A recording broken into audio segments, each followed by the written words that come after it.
aqui para mais um vídeo do nosso canal. Esse canal que nós falamos da Palavra de Deus. Estamos fazendo um estudo bem legal, bem bacana, usando esse livro aqui, Os Fundamentos da Fé Cristã. Isso, né? Isso aí. E aí, tranquilo? Muito bem, né? Graças a Deus. Bom demais. Antes de começarmos esse vídeo bem bacana, vamos falar sobre a Palavra de Deus, a origem da Bíblia, não é isso? Sim, agora nós vamos falando sobre os fundamentos, depois vamos falar também um pouco sobre a origem da Bíblia, vamos fazer um apanhado geral aqui. É isso aí. Então, antes de qualquer coisa, curta a nossa página, dá o seu like, se inscreva no nosso canal, divulgue esse conteúdo, um conteúdo que leva a Palavra de Deus, e eu espero que possa agregar para você esse vídeo um conhecimento que não seja meramente um conhecimento, Sim. mas que mude sua vida, né? Isso mesmo. O que vamos falar hoje? Então, nós, dentro das funções da Bíblia, né, meu amigo, minha amiga, uma das funções da Bíblia é dar testemunho de Jesus. Amém. Mas, espera aí, se é assim, não precisaríamos de toda a Bíblia? Ué, precisaria só do Novo Testamento. Para dar testemunho de Jesus, só do Novo Testamento. Meu amigo, minha amiga, aí que nós nos enganamos, né? É verdade. Porque se nós formos observar, a Bíblia dá testemunho de Jesus de capa a capa. É mesmo? Até mesmo a salvação, não existe salvação se não for em Jesus Cristo. Interessante. Mas como isso? Como é que um judeu cria? Ele nem sabia que eles crucificaram Jesus, com certeza para eles aquele sujeito era um impostor. Mas então como é que pode ser isso? É que todos aqueles, Marquinhos, todos aqueles, meu amigo, minha amiga de casa, que está nos assistindo, não sabemos aonde, né, Marquinhos? Hoje em dia as mídias são tão... Eu espero que muitas né? pessoas possam nos assistir. Com certeza. Então, veja, naquele tempo em que Jesus estava presente ali com eles, eles não criam, que isso? Mas o fato é o seguinte, todo aquele israelita, e até mesmo algumas exceções de não israelitas, que se colocaram para a família israelita, né? Por exemplo, Ruth, várias outras situações que nós vemos, todas essas pessoas que olharam para aquele que haveria de vir, aos quais os profetas, Marquinhos, ao qual os profetas perscrutavam, tentavam saber de quem era, a quem se referia a palavra. Qual palavra?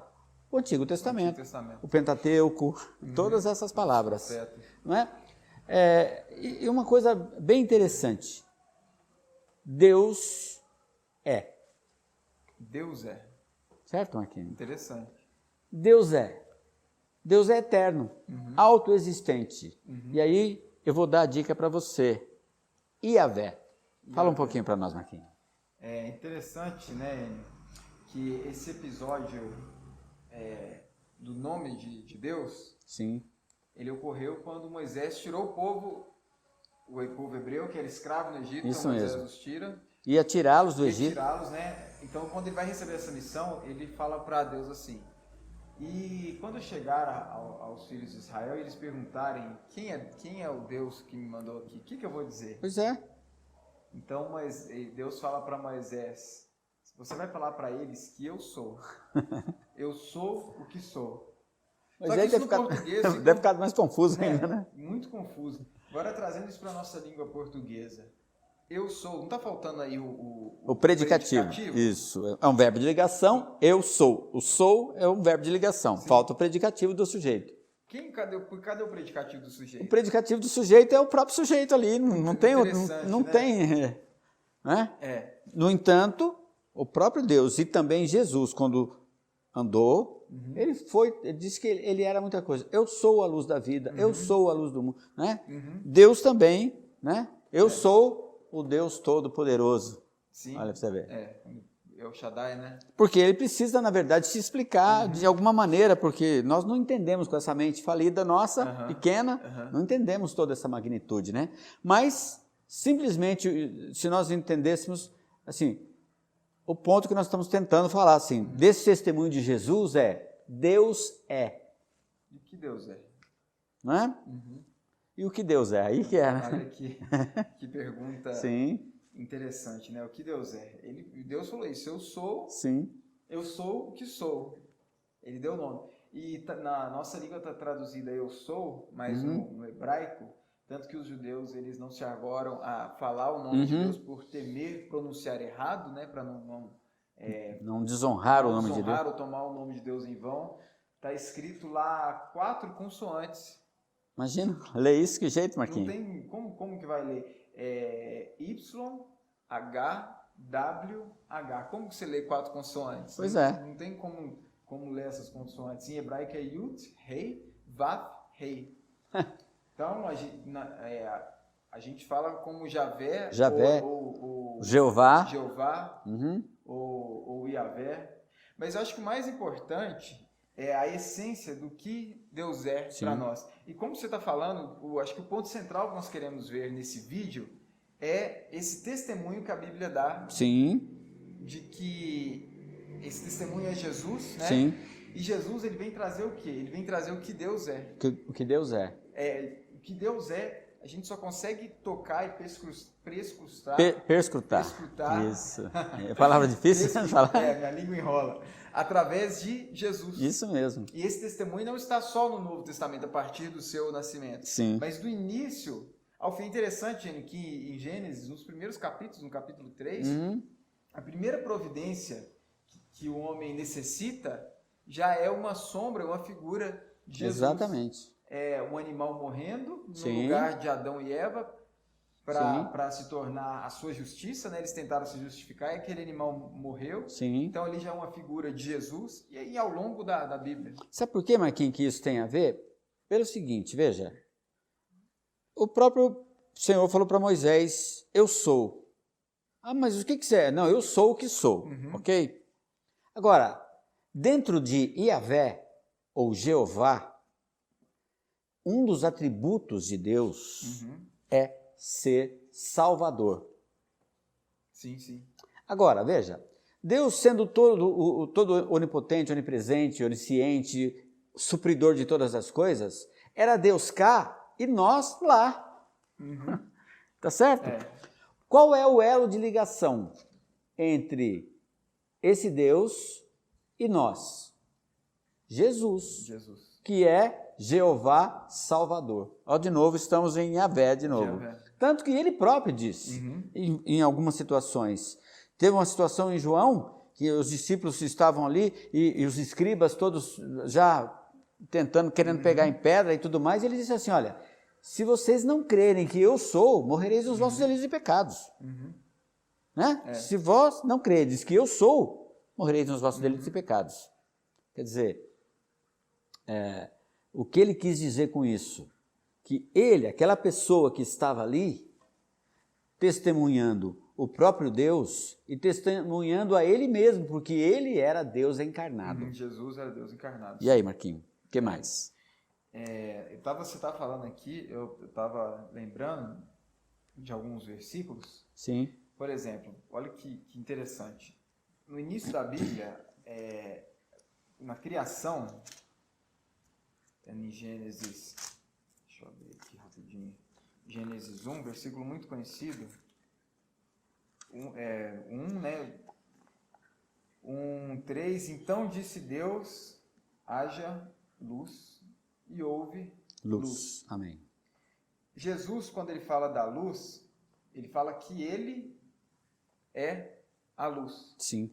Então, aqui o Velho Testamento e tudo que Deus faz, ele se manifestava através de uma ação que demonstrava o que ele era. Por exemplo, ele queria a luz, haja luz, ele deu uma ordem. Uma ordem, haja luz e houve luz. Quando vem Jesus, ele não falou haja luz, ele falou eu sou a luz. Eu sou a luz. Eu sou a luz.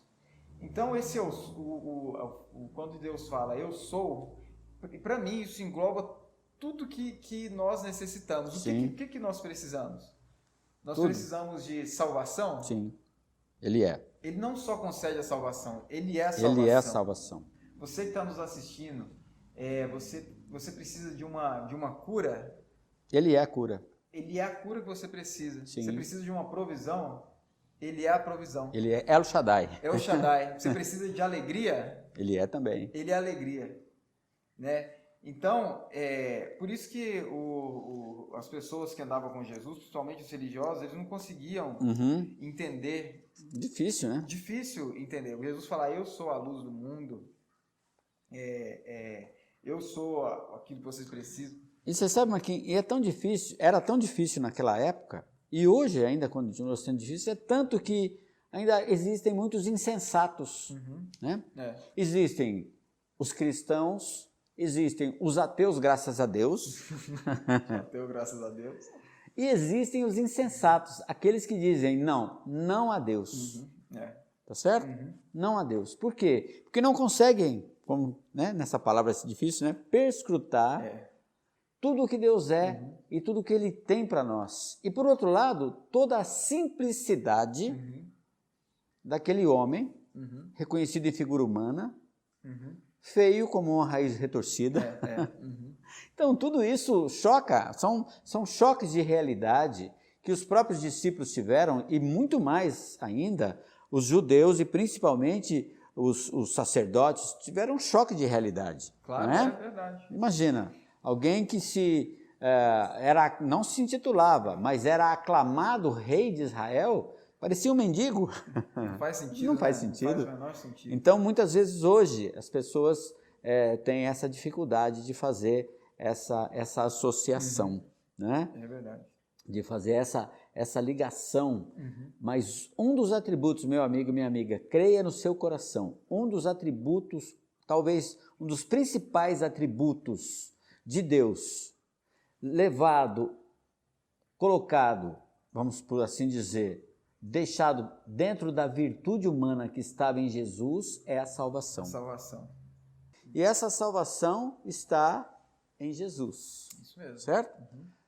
Que, conforme nós já dissemos anteriormente, aqueles israelitas que observavam isso, tinham isso no coração e olhavam para o futuro, aquele que haveria de vir, certo? Foram salvos em Jesus. E nós, como que olhamos para trás, Marquinhos, certo? Olhando para aquele que veio, morreu, ressuscitou, e aí temos um futuro brilhante juntamente com aqueles que também olhavam para o futuro. Então, isso é maravilhoso. É verdade. Uma outra coisa interessante, Marquinhos, que a Bíblia também, nós estamos falando das funções da Bíblia, Sim. daqui a pouco vamos entrar em outros assuntos, mas uma das funções da Bíblia é tornar o homem sábio para a salvação. Sábio para a salvação. Não é uma sabedoria como uma sabedoria humana, que muitas vezes leva o homem à degradação. Não é?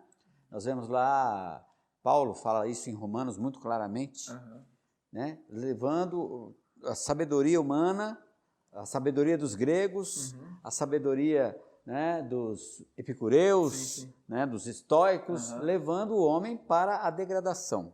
E por outro lado, os judeus também querendo sinais.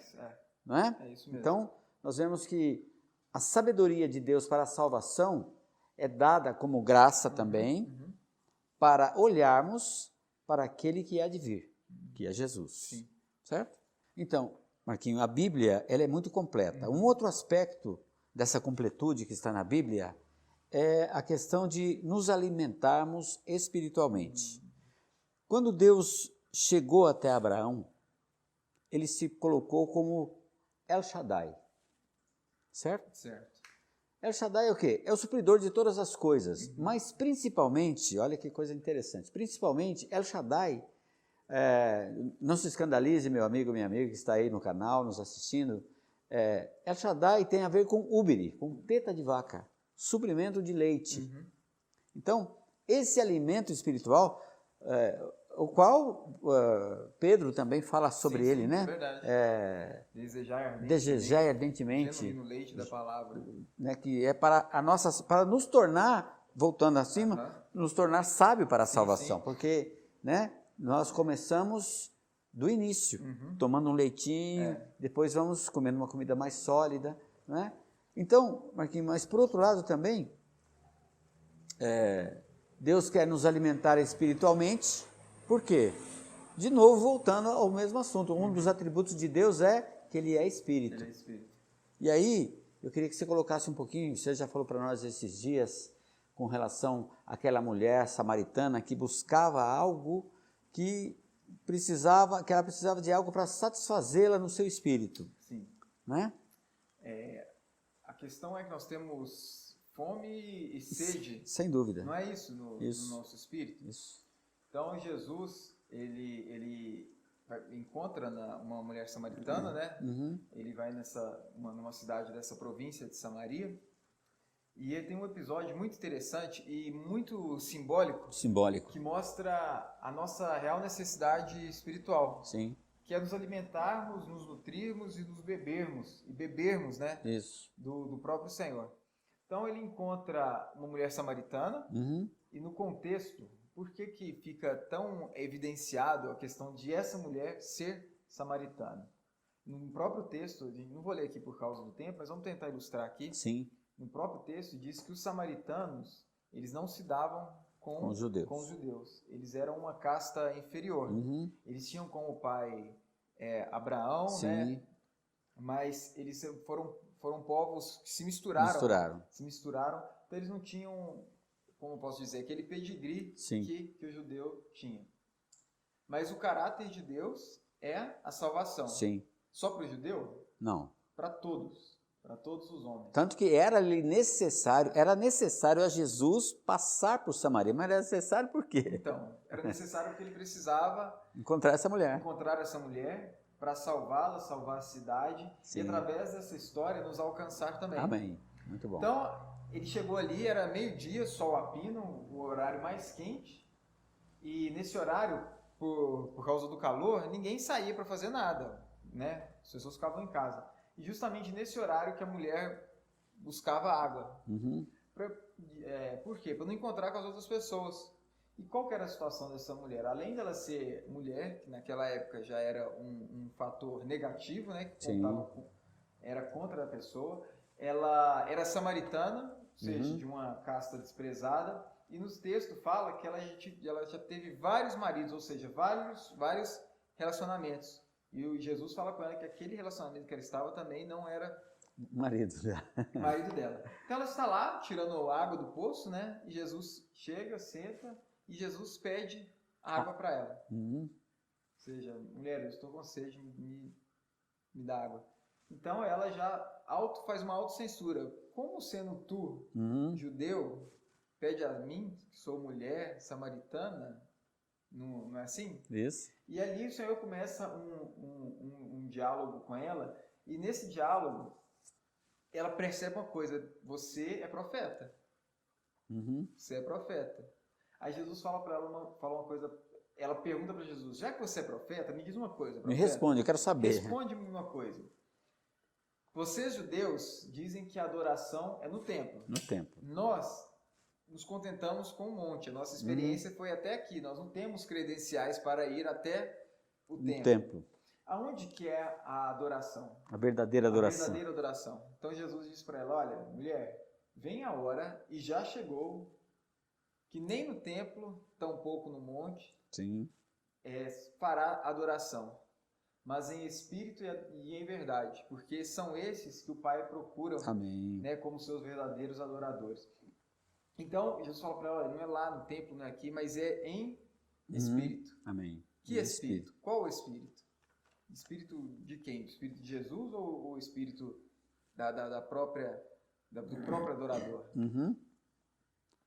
Bom, segundo 1 Coríntios 6,17, né? Aquele que se une ao Senhor. Aquele que se une ao Senhor é um espírito. É um espírito. Ou seja, então, onde nós adoramos, né? Aonde nós adoramos.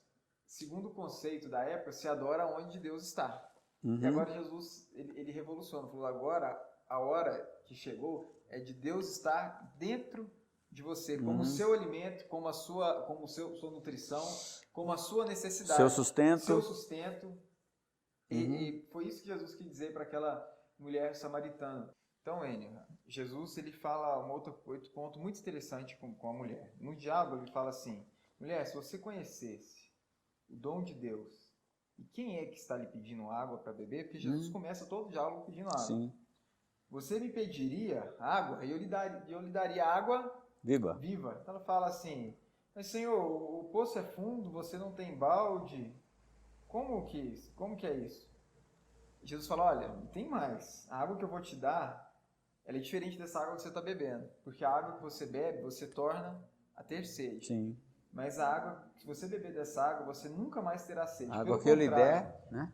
A água que eu lhe der será nele uma fonte a jorrar para a vida eterna. Muito bom. E como que bebe dessa água?